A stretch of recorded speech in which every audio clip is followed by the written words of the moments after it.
From the brewers of premium quality natural light beer, Anheuser-Busch Incorporated, St. Louis, Missouri, we invite you to join us for Dancing Lessons, Video 1. Helpful tips for anglers everywhere who enjoy fishing, the nation's fastest growing outdoor sport.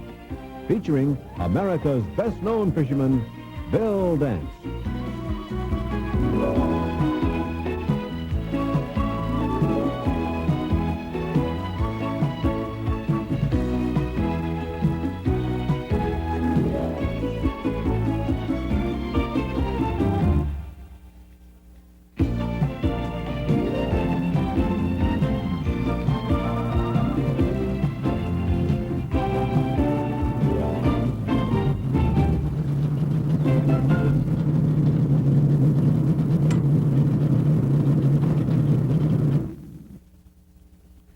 You know, there was a time when I thought that nothing could possibly give me more pleasure than locating and catching fish.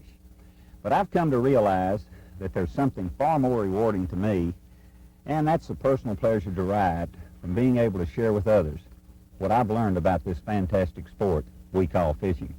Our national television series, Bill Dance Outdoors, affords me this opportunity to a degree, but there never seems to be enough time for me to pass along to my viewers the lessons I've learned over the years and the volumes of questions that we get in the mail. Well, it seems to substantiate this. In view of this and the many, many requests that I've had for completing such a project, well, I've spent the greatest portion of my spare time during the past few months putting together this new tape on the how, whens, and wheres of fishing. These short tips include information that I hope will be beneficial not only to the novice angler, but to the fisherman who has some degree of experience.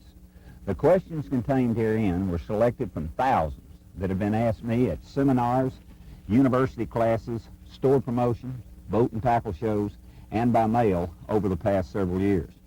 Because each of them has been asked on many separate occasions by fishermen from various parts of the country, I know that they represent situations that simply puzzle a large number of fishermen.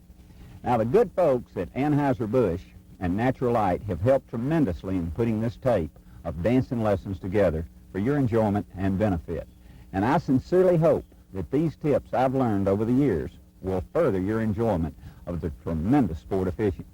If they help you catch just one more fish than you otherwise would, well, I will have accomplished my goal.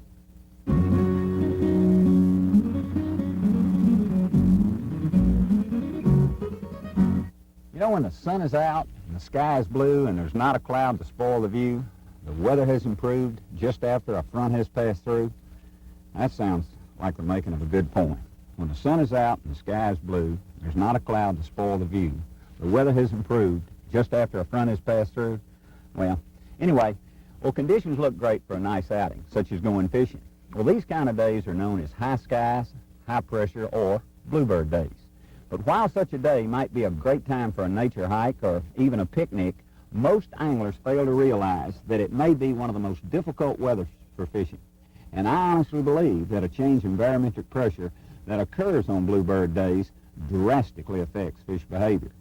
And most biologists tell me that high pressure seems to cause shallow water fish especially to have trouble keeping their balance. As a result, fish will hold up in thick cover, where he can use the cover to help balance him. Often fish will move deeper, where he's less affected by high pressure, and move into cover and bury up extremely tight. Obviously, your best bet for finding fish is either thick cover or deeper water on bluebird days, and those fish will be found holding tight to the cover. During those clear, bright, high-pressure days, the fish are really not going to be that aggressive as they are at other times, when the pressure is normal or on a rapid fall. And for that reason, a bait must be placed close to the fish if he's going to take it. The strike zone of a fish is greatly reduced under high skies. And because of the turn-off nature of fish, vertical fishing is one of the most effective methods. You have to fish for reaction strikes rather than feeding strikes.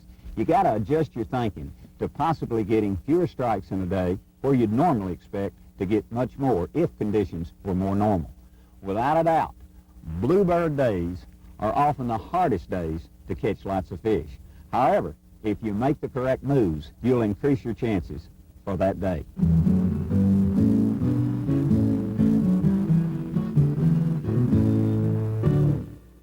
Fishing by moon phases dates back at least 30,000 years. As anyone who has spent any amount of time in the outdoors can tell you, there's definitely a phenomenon that causes animals and fish to move about and feed especially heavy at certain times of the day, the week, or the month. The Indians of North America use moon signs to determine these feeding periods. And today, many people believe, in light of all the information we have on the moon and its effects on us, we have to agree fishing is affected in a mighty big way. The moon at certain times of the month causes a more intense and well-defined feeding period.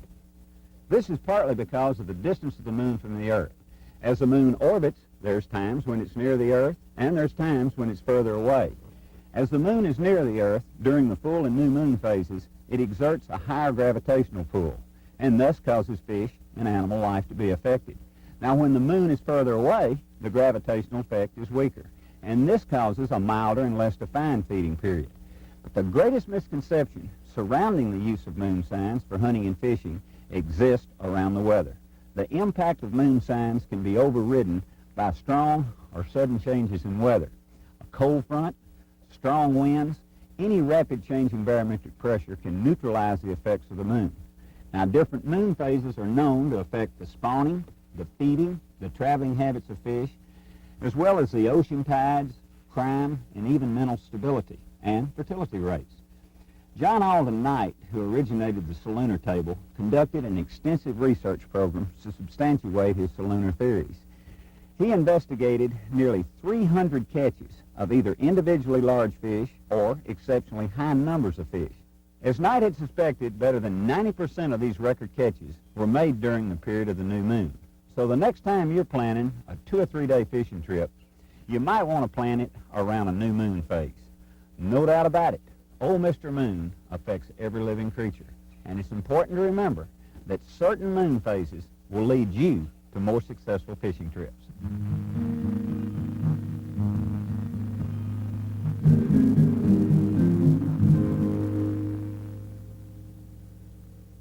You know, knowledgeable scientists and anglers have long known that predators use the eyes of prey fish as focal or aiming points during strikes. And the tendency to aim at the eye is so strong in many predators that some bait fish have apparently evolved tail spots or false eyes as a means of escape. Now, studies have shown that the strike effectiveness of bass that attack shiners with and without tail spots. These results show that bass miss spot-tail shiners twice as often as they miss similar bait fish without spots. The tail spots led the bass to strike the tail of the prey and thus allowed some black-tail shiners to escape by darting forward. Now, the bass evidently anticipated the direction of the movement better when the eyes of the prey more clearly identified the head. Perhaps anglers and lure makers should reconsider the use of false eyes or black shad dots in the middle or tail areas of the bait. Although a game fish is unlikely to be confused about which end of a moving lure is the front, a false eye causes short strikes, many times, especially during cold water or when you want a slow type retrieve.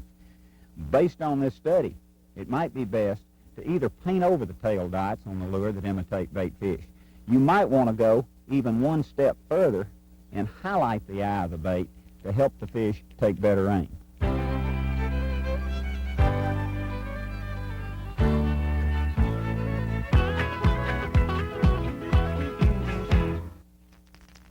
Have you ever wondered just how important the sounds of artificial lures are to a fish? Well, in dingy, stained, or even in muddy water, it's very important because fish rely heavily on sound in order to feed. And this is done with the help of a complex system called the lateral line, which is located just behind the gill flaps on the fish, extending down both sides of his bodies. Now, anglers should keep in mind that lures cast and worked within 20 to 30 feet of a fish are detected by the lateral line, and lures fished beyond that range are detected by another hearing organism, the inner ear. Now, the inner ear works much better for the fish in clear water. Naturally, the closer your lure is placed to the fish, the better the chances are of him finding it. It goes without saying. He's got to see it to hit it. Now, in off-colored water, fish become object-oriented, and it's smart to make several casts to the same spot, which will surely increase your odds of success. Water is a far better conductor of sound than is air. Sound travels through water 5 times faster than it does through air, so hearing in fish is indeed far more acute than that of the human ear. Below the surface, it's by no means a quiet world, except as we envision it.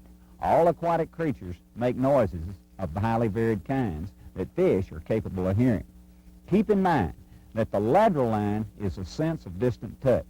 So on your next outing, consider what we've discussed and fish lures that are highly visible in color and create good vibration, especially when fishing off-colored water. What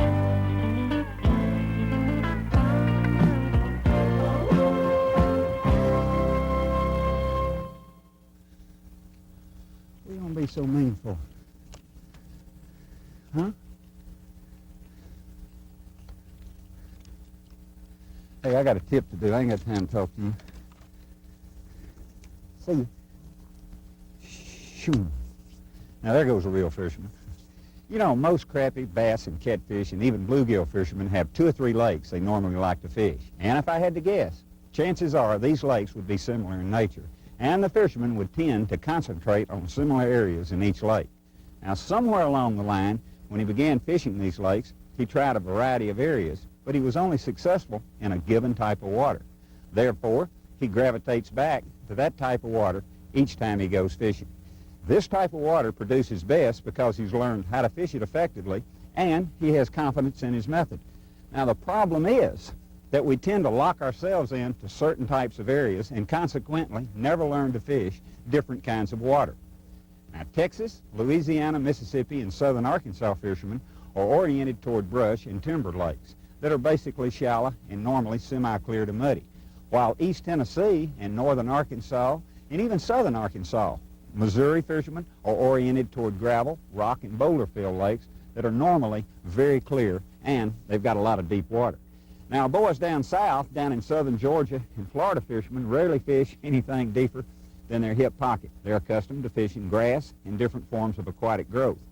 Now, they're all generally pretty proficient at what they know, but they totally lose their confidence when they're faced with another type of lake. Now, I'm guilty too. I made this mistake up until about 10 years ago when I decided to spend some time on each fishing trip trying new water. If I didn't locate fish, I could always fall back on my favorite areas. Not only did I start catching more fish, but I forced myself to learn how to locate fish in different types of water. Now, most lakes can be broken down into 3 distinct areas. Now, the upper end, or the upper reaches of the lake, which is normally shallow, it's murky, it's more fertile, and it contains normally the most cover. It's more dense. And the middle section of the lake, you have more of a moderate depth. You have semi-clear water with a mixture of cover and open water combined. Now, the lower end of the lake, way on down toward the lower end, toward the dam, that's the deepest area of the lake, normally, and that's where you've got the clearest water, and normally it's more open with sparse cover, if any. By learning how to fish each different section, and each section requires a different approach, you expand your ability to catch more fish. Experience will teach you that each section will pay off during certain times of the year. But a lot of fishermen say, well, I can catch fish in that upper shallow brush-covered end, and that's the easiest place to fish. A lot of them say that. So that's all they fish. As long as conditions are favorable, their argument may be valid. But let heavy rains muddy the upper end with cold water, and the upper end naturally becomes unfishable. You then have 2 alternatives. And you're right, neither is good. Be a hardhead and stay up in the upper end where you're lucky to get a strike, or head on down the lake. The problem with heading down the lake, well, that requires a little different approach. And the fisherman who lacks versatility will suffer. Now, I suggest that when you go fishing, spend some time learning something new, and the remainder of the time enjoying many of your old favorite places.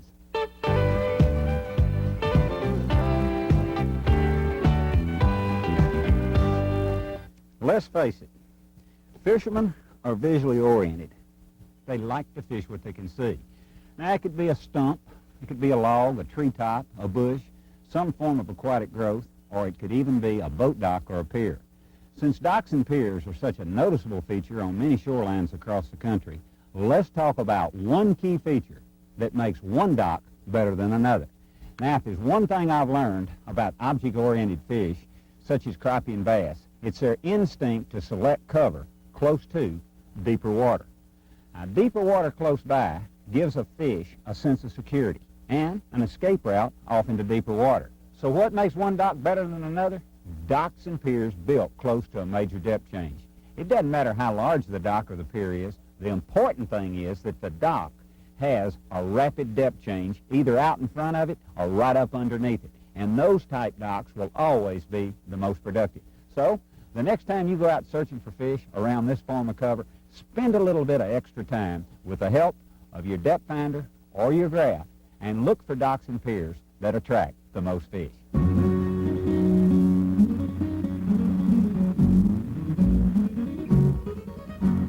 Can quality reservoir crappie fishing be maintained despite deteriorating cover, such as brush, stumps, and timber? You bet it can, according to the results of a fish attractor study on Lake Barkley, Kentucky. From creel data and personal contact with anglers, fishery biologists have long known that the thinner more elements become, the harder it is for the average angler to locate schools of fish. The fish attractor study was a cooperative effort by 14 Southeast Fish and Wildlife Departments, several universities, and federal agencies. The results clearly proved that the placement of man-made fish shelters definitely benefited crappie. For example, in a 207-acre study area on Crooked Creek Bay on Lake Barkley, one site, a 1-acre fish attractor yielded 575 pounds of fish per acre, while a typical sparse cove held only 4 pounds per acre, and an open water area 30.7 pounds per acre. You too can build your own fish attractors, and one of the cheapest and easiest ways of doing this is to take a concrete block, a nylon rope, some concrete, and a cedar or a pine tree. Now these type trees hold their identity much longer than most trees, providing more shade and cover. Now it's smart to collect several, let's say just after Christmas. Now fishing's usually slow at this time of the year, so what's a better time than this to build and sink your own personal brush piles? Now, to prepare a tree for this, what you want to do is stand the tree in the center hole on the concrete block and pour concrete right in to anchor it into position. Then, at the same time, pour concrete in the other two holes. This will make it heavier when the concrete dries, and at that time, you take it out and lower each tree, or how many trees that you might have, into the desired position with this nylon rope. Now, I know this takes time, but it will definitely bring results. Fish love these artificial hangouts that provide an ideal place for them to hide, to seek their prey, suspend, frolic, and do all the other crazy things that fish do. It's very important to remember that certain areas are much better than others for sinking brush piles. Normally, the best places will be near structure. By this, I mean any bottom area that has an irregular feature close by. It could be a channel ledge, a drop-off of any type, a long point, even a long secondary point that extends way out into the lake, possibly a high spot, a flat that has very little cover in it, just to mention a few.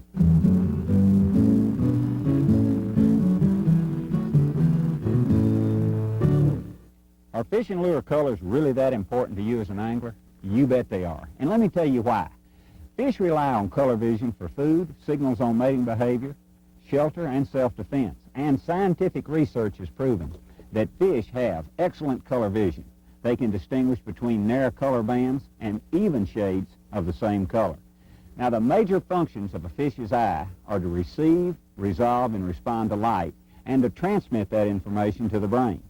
The fish's eye detects movement, form, and color, and sight is a major sense of seeking and selecting food. Now, the photosensory cells in the fish's retina are made up of cones and rods, and because of their anatomy, a fish's eye receives 5 times more light than that of the human eye, which allows them to distinguish shape, size, and color patterns the human eye can't. Fish can do this under varying water and light conditions. The fish's eye contains a black pigment called melanin.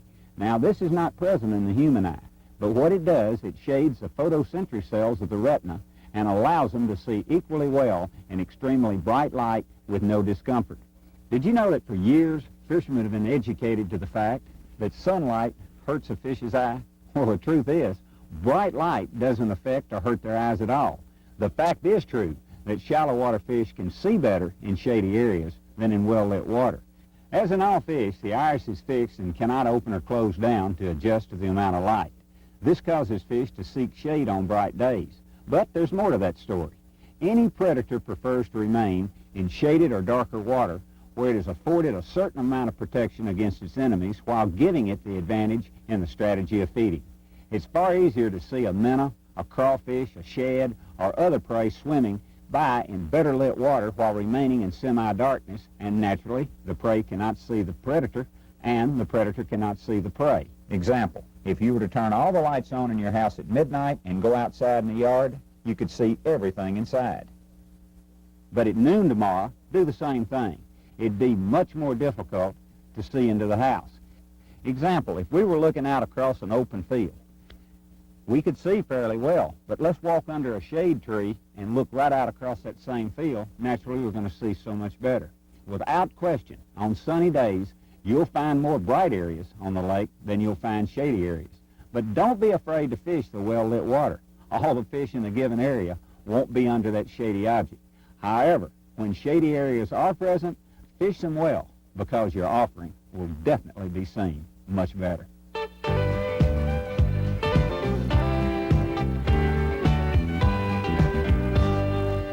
Smart fishermen always carry a good assortment of wild-colored lures and combination of colored lures fishing with them, and for good reason. Let me tell you why. Have you ever wondered why nearly all freshwater fish and bait fish are dark on the top side of their body and white on the bottom side? Well, it's Mother Nature's way of camouflaging, and the purpose of camouflage is to confuse the vision of the enemy so it cannot see or recognize the prey. Now, there are many different methods of visual deception, but all involve shape, size, and color, and brightness, which is governed greatly by the amount of sunlight penetration into the water. The most common camouflage pattern for concealment is counter shading, a gradual shading of the fish from dark on the upper surface to light underneath and across the stomach or belly area. Now, look down into a body of water from above, and it appears to be dark no matter how clear it really is. From the depths, however, the water appears bright against the sky. For example, if the shading was the opposite, let's say light on the top and dark underneath, the fish would be very visible in the water because of the sunlight from above, especially so in clear water. A secondary effect of counter shading is to remove any appearance of dimension, which causes the fish to look flat rather than solid. Counter shading compensates for light coming from all directions. This effect blends in the light value along the flanks of the fish to present an overall neutral tone with no distinct break between the upper and lower surfaces. In this way, the fish can be nearly invisible from any angle of view. Logically, the need for contrast diminishes with depth, and deeper water fish tend to forego the more complex system of counter shading. Counter shading is so successful a system that practically every species has it to some degree, and this is one of the key reasons why all those wild lure combinations, color combinations, work so well, because predator fish can see these colors much better at times when they have all kind of difficulty seeing natural forage, such as minnows, shad, crawfish, or whatever. What I'm saying is you don't see live purple crawfish or orange-colored shad and pink minnows with green eyes. This is why different colored lures work so well at a certain time of the day, depth, and water clarity. Fish can see these wild colors much easier when they have all sorts of trouble seeing their natural feed. And this is where this little device comes in mighty handy. It takes the guesswork out of what color lure you should be throwing. So the next time you're out shopping for lures, pick up a few of these weird-looking colors. They might just make the difference in catching or not catching.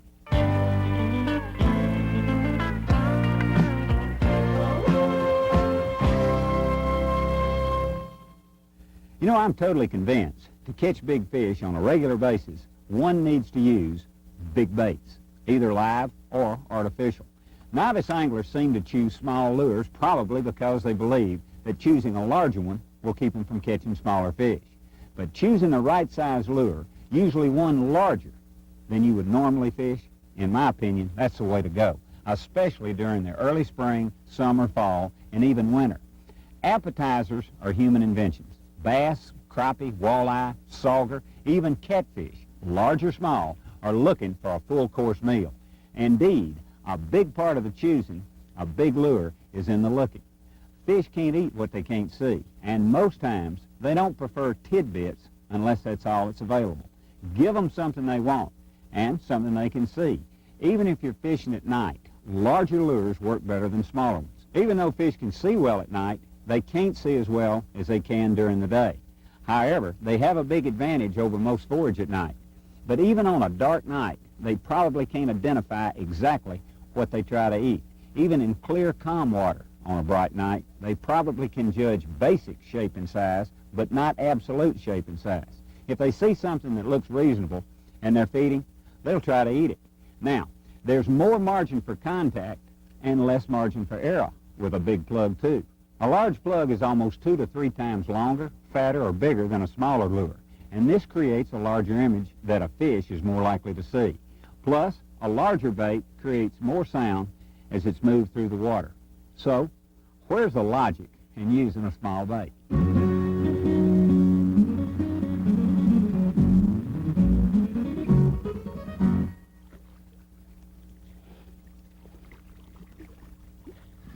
You know, when a fish is hooked, especially a bass, it often jumps in an attempt to spit the bait. Surprisingly, this may be a normal feeding reaction the fish is often practiced without being hooked. Professor Gregory L. Howick of the University of Kansas studied the tactical feeding ecology of largemouth bass. At one point, he fed different-sized bluegills to bass. Typically, a bass would seize a bluegill, spit him out, seize him again head first, and then begin the swallowing process. But sometimes the bass would choose a gill too large to be easily swallowed. Yet the bass would try, and the bluegill, not wanting to oblige the bass, would extend its spines, lodging itself in the bass's mouth. Being neither able to spit or swallow, the bass immediately would start jumping out of the water, shaking its head violently to dislodge the bluegill. See, after all, a bass jumping after being stuck by a hooked lure is probably exhibiting a natural feeding reaction he's made many times before. He's probably not jumping out of fear of the lure or being hooked, but in an attempt to dislodge what he probably thinks is a bait fish too large to swallow spit. Jumping and spitting may be a natural feeding response to a feeding mistake, and all fish may react somewhat the same for the same reason. So the next time you hook a fighting, jumping, spitting fish, keep your rod tip high with plenty of pressure on him. It could mean the difference in you winning or him winning.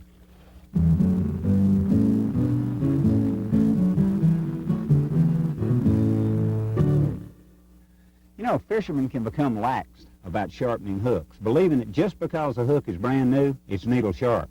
Well, you'll find that if you take the time to sharpen each hook before using it, you'll hook and land more fish. And that doesn't take a mental heavyweight to figure that out. Hooks can be sharpened with a variety of hones and files, and a good inexpensive ones can be found in most hardware stores. This little tool can really do a job on a hook, and it takes only a few strokes.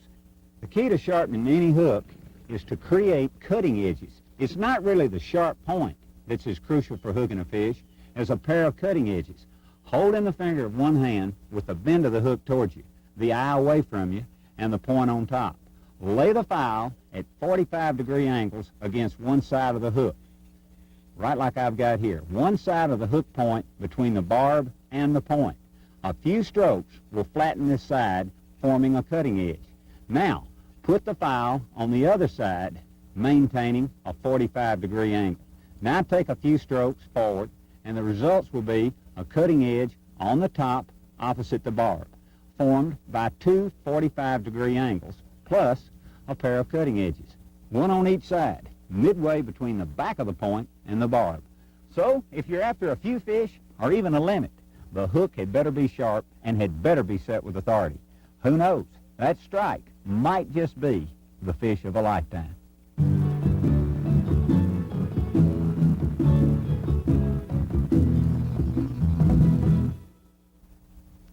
Let me show you something that can happen in countless ways. A fish hook suddenly is buried past the barb. Ouch.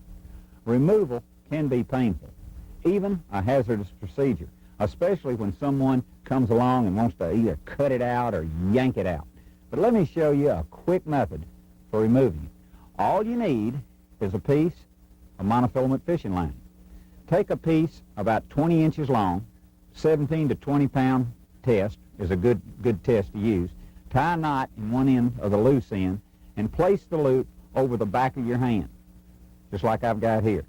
Then bring the line out between your thumb and your forefinger, right here. Place the loop over the eye of the hook, pull it up to the middle of the hook bend. Now, what you want to do here is apply pressure to the eye of that hook, like we've got right here. Get a grip on it. Then, at the same time, what we're going to do, we're going to give a sharp jerk. Now, this will neatly pop the hook out of the hole that it entered, I hope, causing no additional pain and leaving a small wound to heal. All right, and here, applying the pressure right here, we're going to pull it out. Just a strong, steady pull. We're pulling it out the same way it went in, just like that, and then it pops right on out. Then, if possible, what you want to do is add some type of antiseptic, like hydrogen peroxide. And what that'll do, that'll prevent the invasion of germs, and it'll take the soreness out of it, too. That'll help a lot.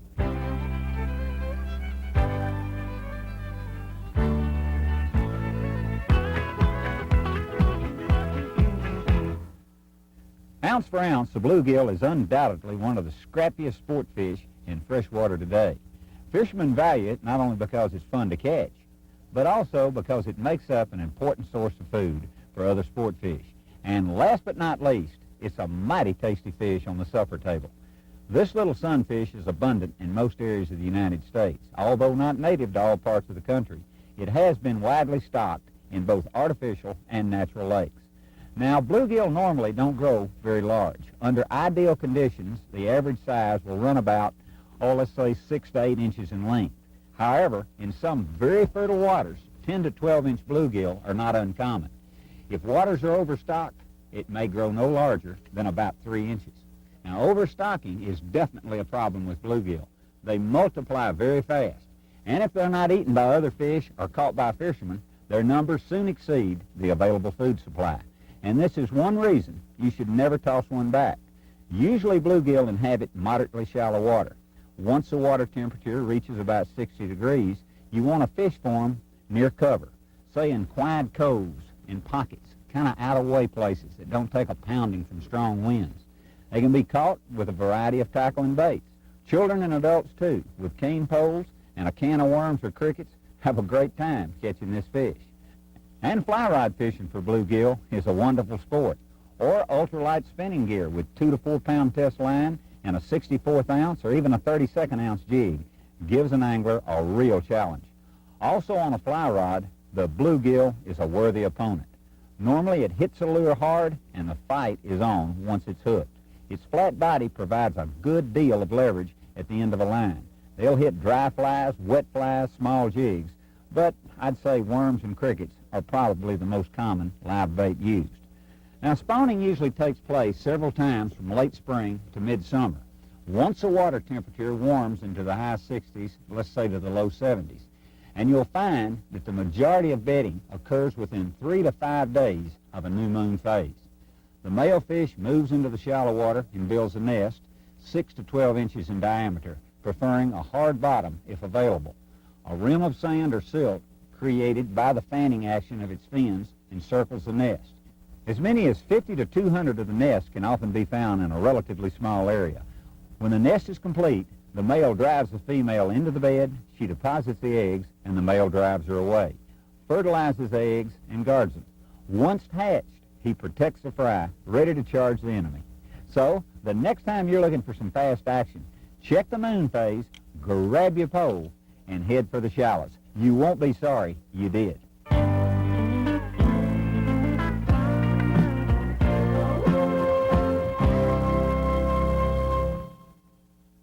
A little bit earlier we talked about docks and piers. Well, they've always been one of my favorite objects to fish simply because they're found on most lakes I fish around the country. Docks and piers offer great shade, cover, and they can be productive most times of the year. Plus, they attract many different species of fish I enjoy fishing for, from bluegill to bass to crappie or crappie, depending upon where you're from, sockeye, specks, white perch, or whatever you call them, to even catfish.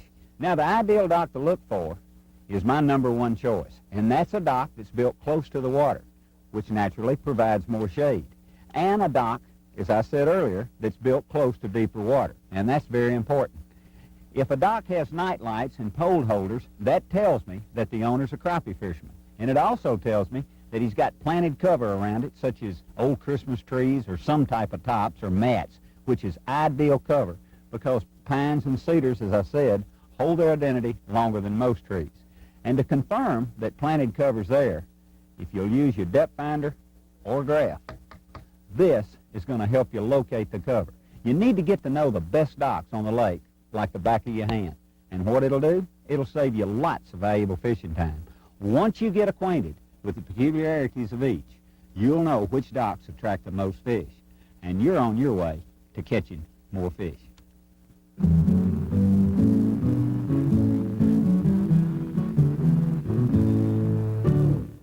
Successful fishermen who continue to catch fish, even when conditions are tough, will tell you that the key to their success is the ability to find underwater structure. And they'll also tell you for every few fish found along the shoreline after spawning, there's at least 100 or more holding on some form of underwater structure. And any good structure fisherman will also tell you that a graph or a depth finder is a valuable aid in finding good fish holding structure. And perhaps the greatest aid to the depth finder operator is a small, colorful plastic buoy marker designed to visibly identify the area where structure is located. Now, commercial markers are generally manufactured from high-impact plastic, and they're highly visible, either yellow or fluorescent orange in color. Now, fishermen refer to them as marker buoys, structure markers, or reference markers, and they're large enough to be seen at least 100 yards away. They contain about 50 feet of nylon cord and a minimum of 4 ounces of lead right on the bottom end of it. And if they're properly constructed, the buoy will not turn over in the water when the weight has reached the bottom.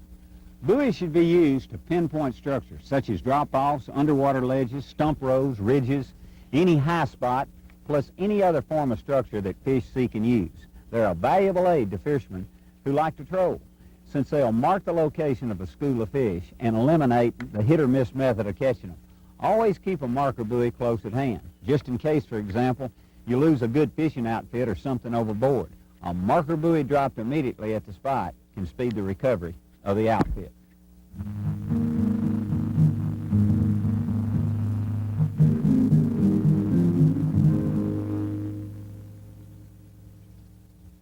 Two of the tastiest fish that swim in fresh water would have to be the walleye and his first cousin, the sauger. These fish can be caught in many lakes and reservoirs around the country, but one of my favorite places to fish for these critters is moving water, such as rivers. There are many key areas along rivers to locate and catch sauger and walleye, but one of my favorites is the mouth of feeder creeks that flow into the main current. Here, the fish congregate in large numbers from time to time, and they almost always position themselves off the down current point. Usually an eddy forms here, creating a hard buildup of sand, an irregular feature that fish are attracted to. Eddies are fantastic holding areas because they change and almost stop the direction of the flowing current. Another excellent holding area is a point or a protrusion like a wing dam extending out into the river. Here, sauger and walleye are found on the back side of the point where the current speed is much less. It's important to remember that any time the current hits something, it does two things. It changes speed and it changes direction. Fish like walleye and sauger are especially attracted to these changes. Now look at this view. You can see that we've positioned our boat with the bow pointed up current, and we're drifting with the current, vertical fishing our jigs right down on the bottom. This is another holding area where the current is much slower. Notice that the fish are normally found on the tail end of the shoal where it begins to drop off into deeper water. Like this side view sketch, it's important to keep your eye on your depth finder for a depth change, because when you crank up and move back upriver to drift the area again, you'll drift the same route and cover the same depth zone.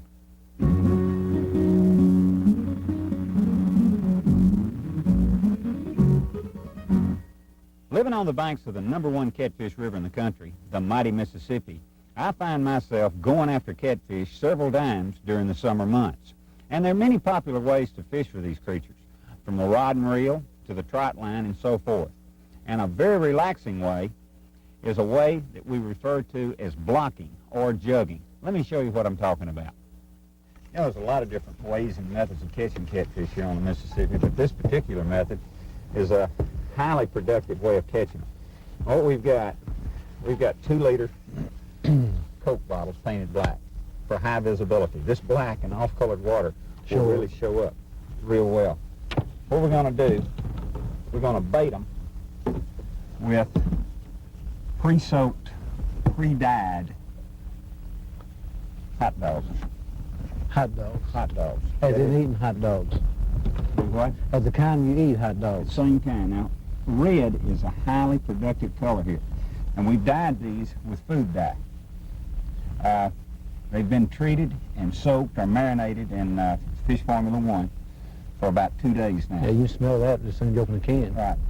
So we just insert the hook here. And what we're going to do, we're going to put out about 25 of them and just float. In other words, once we get them out, we're just going to float with them right down the river. Okay. And just kind of stay with them, and then if we get a hit. And the key areas are normally on the shoals. In other words, where we have the beginning of a shoal where the river takes a course, a sandbar, and these things at times will be 15 feet deep, but then they'll drag right up on those 5- and 6-foot shoals, and that seems to be the depth that the majority That's of where those catfish be laying up on that shallow water where you're washing that bait over them, right? Exactly. Okay. You know, as I said, there's a lot of different ways to catch catfish in the Mississippi River, but this particular method is a little bit different. It's an easy way to fish, and it's a fun way to fish. You know, you get away from the old summer days of bass fishing and want to get out here on the river and catch catfish. It's, like I say, it's different, and it is enjoyable, and it's a highly productive way of catching. So I'll tell you what, let's do. Let's start getting some of these in the water. Yeah, quick in and get them.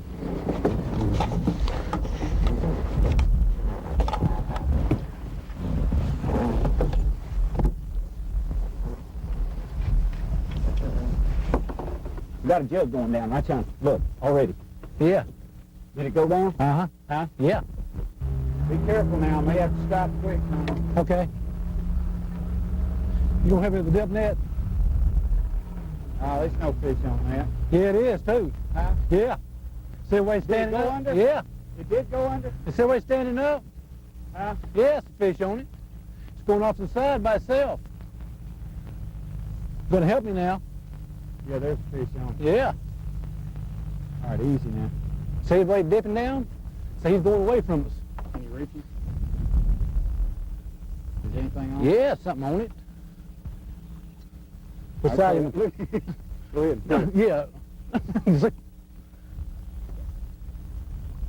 you get the jug? No, I'm going to get the line. Okay. Oh, good night. Look here.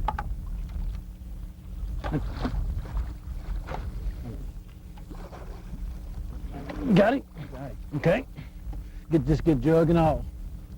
We rebait it. Yeah, that's a nice one. We look like. See where you made the jug stand up? Yeah. Getting pliers? Might get it out without the pliers. Yeah. Okay. Nice little channel cat. Not bad, is it? No, it's not.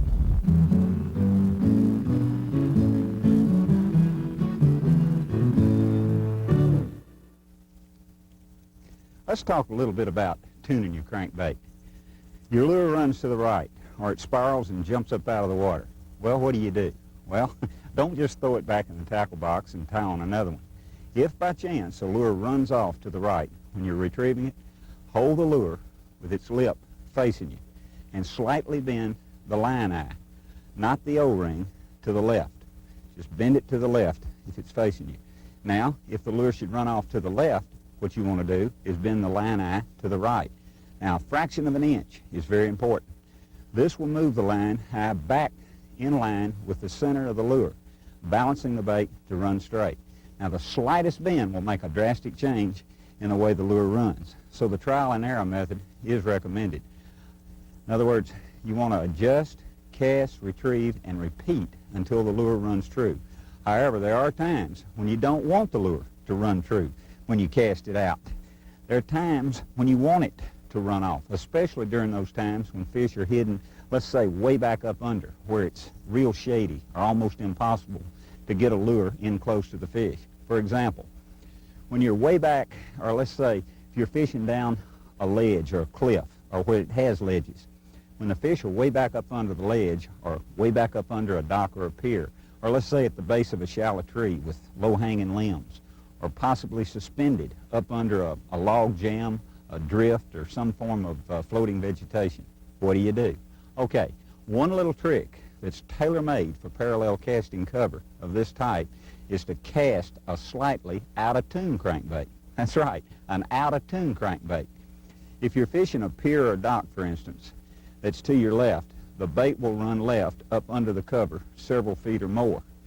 It'll do that if you tune it off to the left. In other words, if you're fishing a pier or dock, for instance, that's to your left, the bait will run left up under the cover several feet or more, which will definitely entice more strikes. Naturally, if you're fishing an object to your right, what you want to do is cast a right-running, out-of-tune plug. Now, that's just a little trick, but that at times, without question, will put more fish on the end of your line. And it's important to remember that some crankbaits have no screw eyes. Instead, they have a wire loop, like this lure right here, which is embedded into the nose or the lip of the bait. In this case, simply nudge it one way or the other, depending on the way you want the lure to run. Remember, it's much better to under-tune a bait than over-tune it. If you bend the connector too much, well, you can ruin the bait.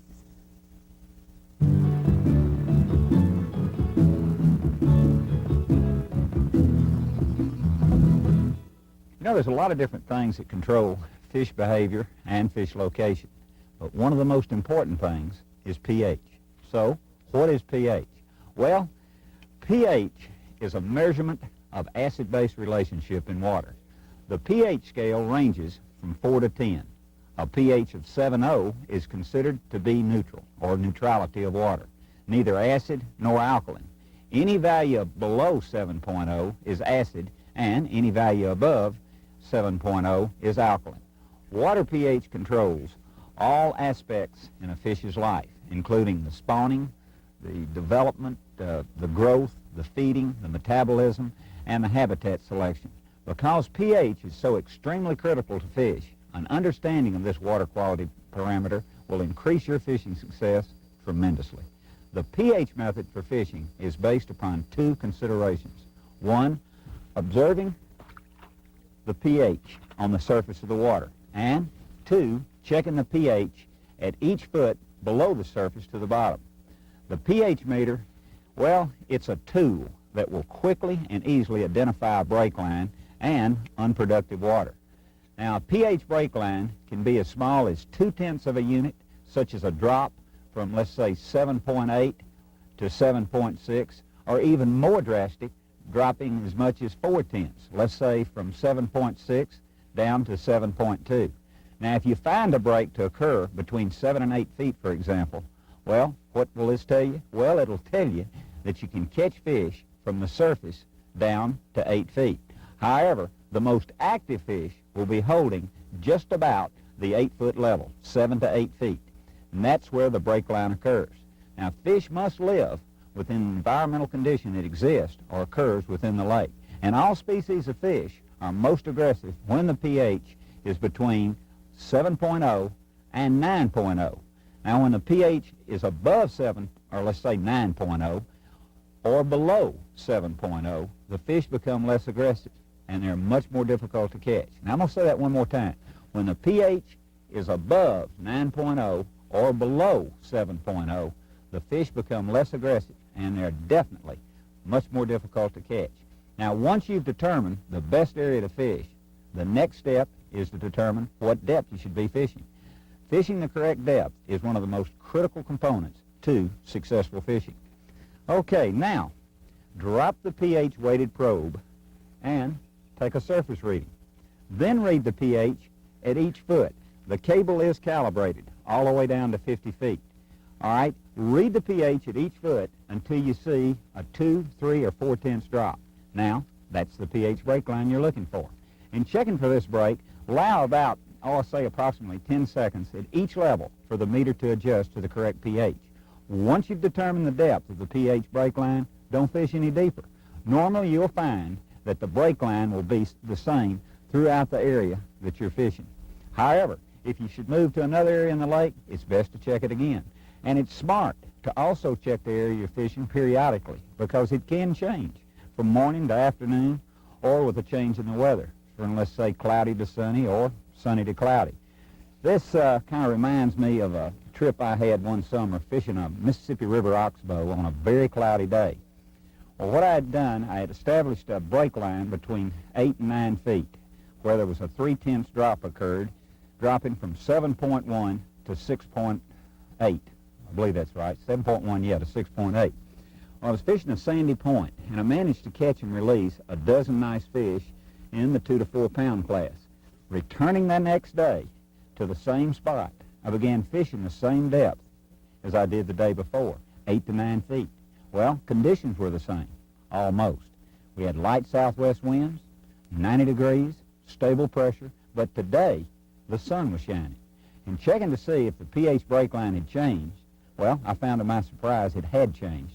Today, under sunny conditions, the break line occurred between 5 and 6 feet deep, a major drop of 4/10, and this is where the fish had moved.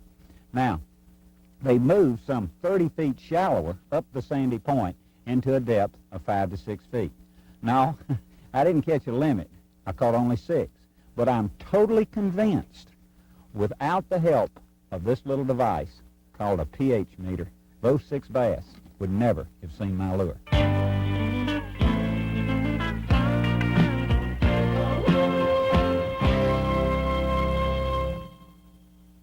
Now, we've talked about fishermen being visually oriented. They like to fish what they can see. They feel more comfortable fishing an object, more so than getting out fishing 18, 20, 25 feet deep on some type of underwater structure.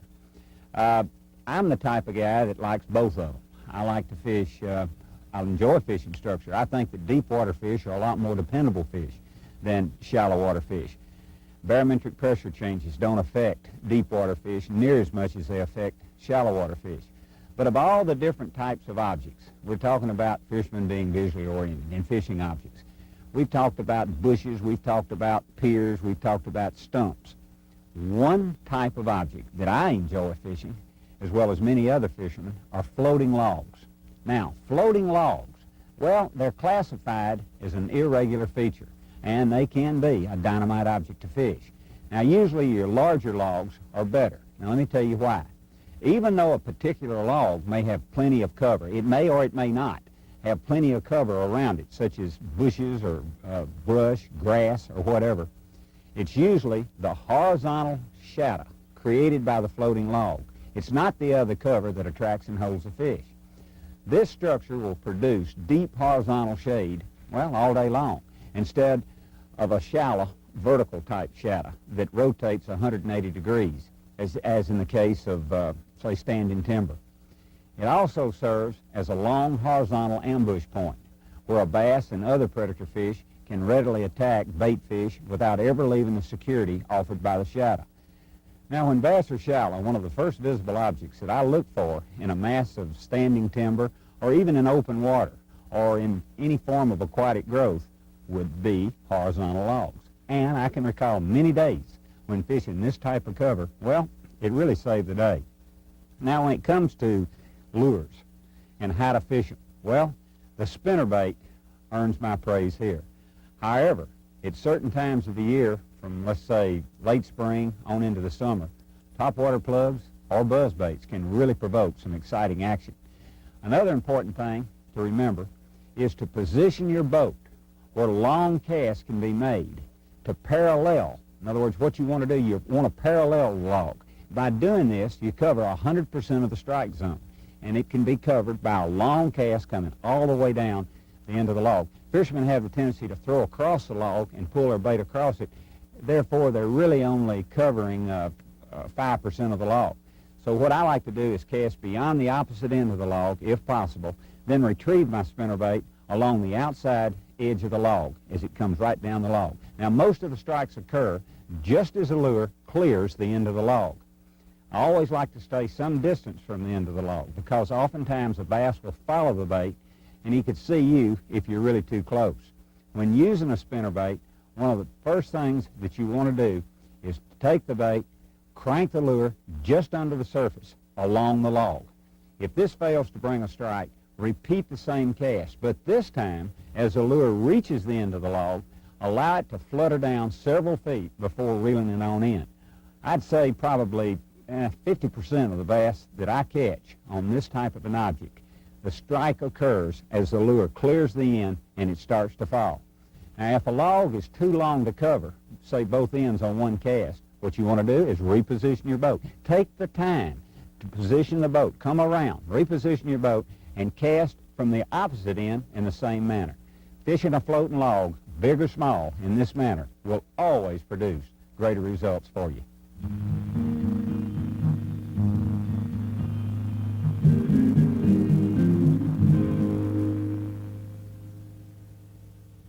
You know, every day someone says, why are big bass smarter?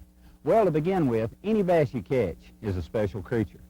It's probably 1 out of 1,000 that survived to reach maturity. Many of his brothers and sisters failed to survive for multiple reasons. First, the eggs survived raids by packs of hungry bluegill and many, many other egg-eating species. After hatching, it ran the gauntless past an almost endless string of predators such as larger fish, turtles, snakes, frogs, dozens of birds, otters, raccoons, plus other fish eaters. In addition, mortality came from pollution, disease, bacteria, fungus, and many different types of parasites in different forms of infection. That little 12-inch bass has to be gifted with special senses and instincts to have reached the 1-pound size. With all the above to contend with, he still must face yet another predator, perhaps his #1 predator, and that's man himself. Consider then how gifted with survival senses and instincts bigger bass, let's say those above 6 pounds, must be. If they weren't, they would never have made it this far. You know, it's been said many times, you don't get old being a fool. So, as we theorize, give the 6-pounder credit for being smarter and approach them respectively. When it's all said and done, and you've landed that smart old bass, well, you've really accomplished your purpose, and that was to catch a good-sized fish. So now, you're the deciding factor if this special creature lives or dies. He's come a long way through some tough times, so why not give back to him by releasing him gently back into his world? In the eyes of many and yourself, you'll be a better man for doing it. If you're like me, it's hard to kill something that gives you so much enjoyment, especially something that there's a shortage of. So, you catch a lot of fish, you keep what you can use, and you release the rest. I do hope you'll do just that, so that together we can ensure an abundance of bass for generations to come. Before we get out of here, I want to say just one more thing. The good folks of Anheuser-Busch and Natural Light and myself surely hope you've enjoyed the past hour. Well, I've cast out some of my favorite fishing tip lessons your way. I've tried to give you tips that will work anywhere on various types of fish, and most importantly, a tape you can refer to for years to come and still gain valuable lessons. I've truly enjoyed putting these lessons together, and I've had a heck of a lot of fun doing it. So look for more dancing lessons in the near future. Hey, and don't forget our future fishing buddies. Pass these tips on when you get a chance to those youngsters out there. So until next time, how about catching a big one for me?